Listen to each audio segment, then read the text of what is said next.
pense que oui. Mais bien sûr. Je pense que oui, quand même. Je pense que la confiance en soi, ça change. Pourquoi est-ce qu'on dit se sentir bien dans sa peau?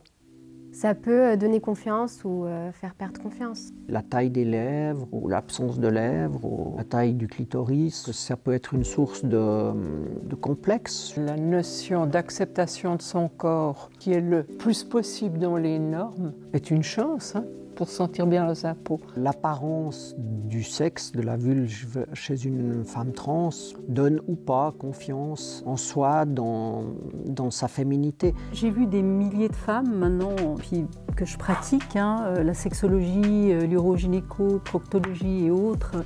Et je travaille beaucoup avec le miroir, avec des images.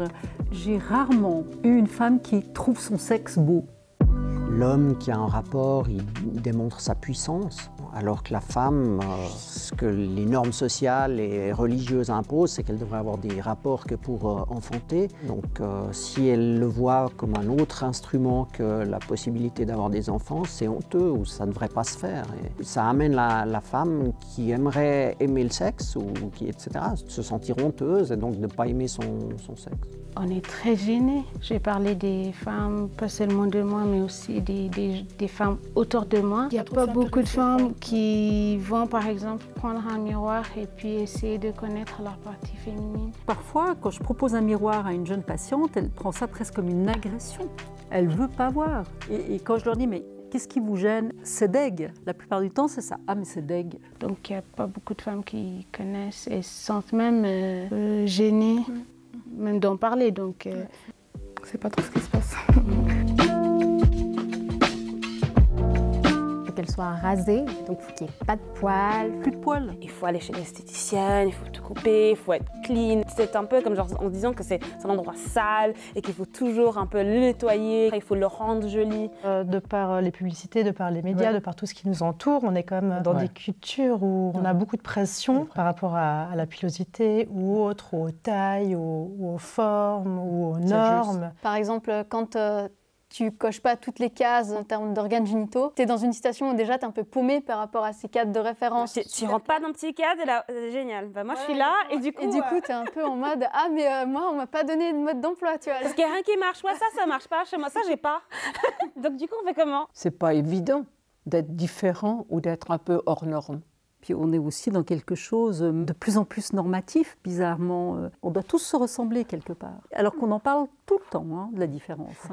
Eh ben, on est de moins en moins différents. Il n'y a plus d'identité, finalement. On est dans quelque chose de très formaté, très conforme. ግን እንታይ ይመስለክ ኣብቲ ሕብረተሰብ ሲ ኩሉ ሻዕ እቲ ዘለካ ነገር ቅቡል ኣይኮነን ኩሉ ሻዕ ከተመሓይሾ ክትልውጦ ንናይ ካልኦት ንኽመስል ክትገብሮ ከምኡ ዓይነት Dans les représentations un peu à la télé, dans le porno peut-être, c'est plutôt des vulves qui sont assez, qui sont quand même assez plates.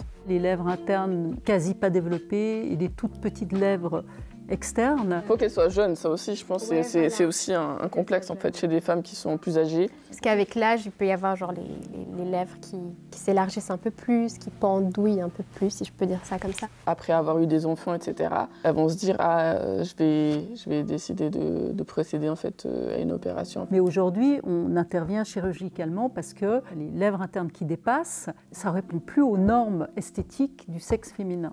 Certains chirurgiens même se vantent de faire des beaux sexes. Et quand on visite ces cliniques, ils disent « mais si vous faites opérer chez moi, vous aurez un beau sexe ».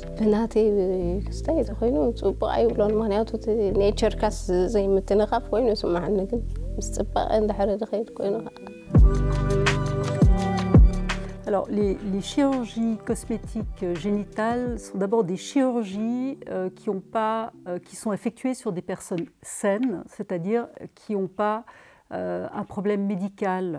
Ce sont des chirurgies qui ont un but plutôt de changer l'esthétique de l'appareil génital.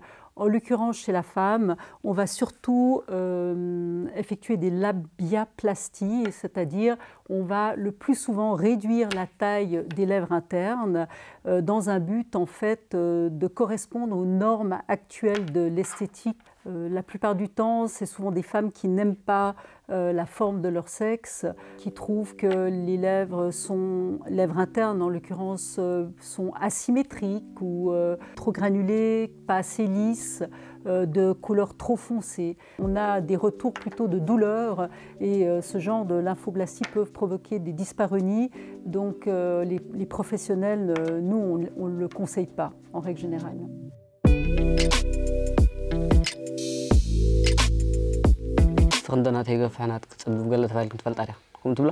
Je pense que c'est associé un peu à une performance sexuelle parce qu'on voit un gros pénis comme quelque chose qui peut améliorer la performance. Il y a beaucoup de comparaisons encore qui se fait, beaucoup d'observations. C'est vrai que c'est des éléments qu'on ne peut pas mettre de côté, surtout chez les plus jeunes qui se construisent beaucoup par la comparaison avec les autres.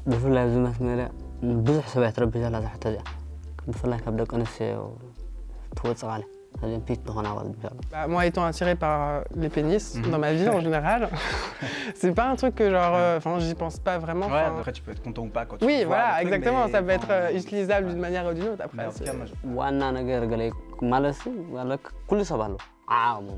تمانية خيامي غير كاس خاسي كستقبرين قالن سيتنبر كنت قالها لي قالها لي كل حد إذا هذا ديننا نحن ما أنا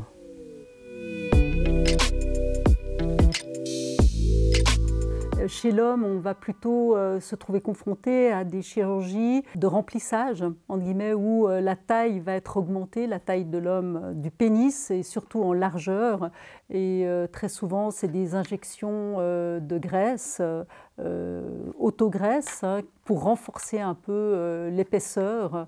Il faut quand même savoir que ces chirurgies ne sont pas sans risque, qu'on a peu de recul scientifique. La graisse, finalement, disparaît relativement vite, donc c'est des injections à répétition. Alors la circoncision masculine, c'est l'ablation du prépuce, qui est la peau qui recouvre le gland du pénis. Alors, elle est souvent faite pour des questions socioculturelles ou religieuses, mais elle peut aussi être pratiquée pour des raisons médicales.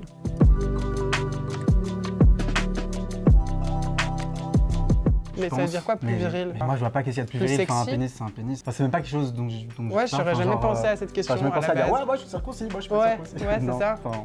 Je vois pas le lien avec la virilité.